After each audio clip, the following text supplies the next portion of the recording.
কেমন আছো? ভালো আছি। ভালো আছো? তোমার এখন আর ঠান্ডা লাগে? কষ্ট হয়? না। আচ্ছা। তুমি সুস্থ আছো তো না? হ্যাঁ।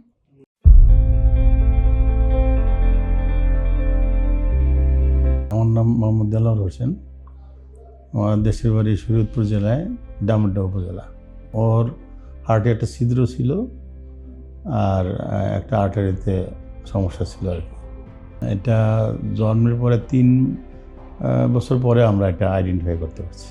আমরা এমনি একটা শিশু বিষয়ে প্রথম দেখাইছিলাম। তো ও ছোটোবেলা একটু ওই ঠান্ডা লাগতো বা ওই শ্বাস প্রশ্বাসের সমস্যা দেখতেছিলাম।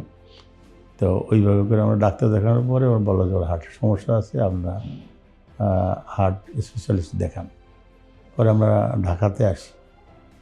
ঢাকাতে আসার পরে আমরা এই ন্যাশনাল হার্ট ফাউন্ডেশনে আসছি। ওরা দেখলো, দেখার পরে ওরা টেস্ট করার পরে বললো যে হ্যাঁ, ওর এরকম ছিদ্র আছে আর একটা আর্টারিতে সমস্যা আছে, এটা রিপেয়ার করতে হবে, ওপেন হার্ট সার্জারি করা লাগবে। তো ওইখানে আমরা একটু ওই অনেক রোগীদের সাথে আলাপ করার পরে আমি একটু ভয় পাইলাম যে ওপেন হার্ট সার্জারি করা ওই সময় ছোটো বাচ্চা। তারপরে আমি ওইখান থেকে পরে গেলাম হলো হৃদরোগ ইনস্টিটিউটে। তো ওরা বললো যে এটা ওর বিএইচডি আছে, এটা আর কিছুদিন অপেক্ষা করে। অনেক সময় দেখা যায় এগুলা বড় হলে ছিদ্রটা বুঝে যায়, ছোটো হয়ে যায়। আমি কিছুদিন অপেক্ষা করার পরে গেলাম হলো। তো ওরা অপারেশনের জন্য প্রিপারেশন নিয়েছিল। নেওয়ার পরে আমার একটা ডেটও দিল। পরে ওরা আমাকে বললো যে রিস্ক আছে, আপনি দেখেন চিন্তা ভাবনা করে। ওরা সাহস পাইল না। পরে আমি চিন্তা করলাম যে ইন্ডিয়া নিয়ে যাবো। পরে ইন্ডিয়া নেওয়ার আগে আমি যাওয়ার পরে ওরা একই কথা বললো, একটু যাচাই করার জন্য আর কি। তারপরে ফাইনালি ডিসিশন নিলাম যে আমি ইন্ডিয়ায় যাব। ভিসার জন্য দৌড়াদৌড়ি করতে থাকলাম, তখন আমি ভিসা পাইতেছিলাম না। পরে আমি একদিন হঠাৎ করে মোবাইলে আপনাদের এই শিব ইন্টারন্যাশনাল হাসপাতালে একটা আসলো। পরে ওইটার ভিতরে ঢুকে আমি দেখলাম যে এখানে কী কী হয়। পরে দেখলাম যে এখানে আপনাদের এখানে হার্টের ভালো চিকিৎসা আছে, এই ধরনের একটা পাইলাম। পরে আমি এখানে আসলাম সরাসরি, এটা দেখে গেলাম, ওনাদের সাথে আপনাদের স্টাফদের সাথে আলাপ করে গেলাম।